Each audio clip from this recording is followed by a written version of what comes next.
La preghiera del Papa alla Via Crucis disarma la mano che uccide. Una donna ucraina e una russa portano la croce e a Kiev le TV non trasmettono le celebrazioni. Bombardamenti a Kiev, si combatte ancora a Mariupol, Mosca avverte. Per nuove armi americane conseguenze imprevedibili e vieta l'ingresso in Russia al premier britannico Johnson. Ancora morti sul lavoro, 4 vittime in 2 giorni, perde la vita anche un 17enne schiacciato da un muletto mentre spostava materiali nel capannone di famiglia. Da oggi a lunedì previsto un calo delle temperature, bel tempo al nord e al centro della penisola, piogge al sud, traffico intenso in tutto il paese.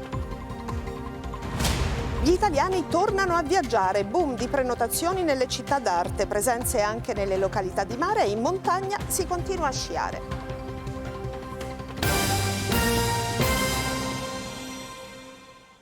Buongiorno dal TG2. Al termine della Via Crucis, celebrata ieri sera al Colosseo, il Papa ha pregato perché si disarmino le mani che uccidono i propri fratelli.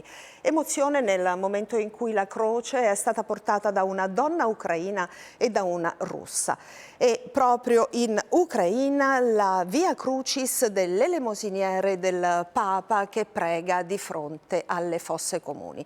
Enzo Romeo e poi Luca Raimondo.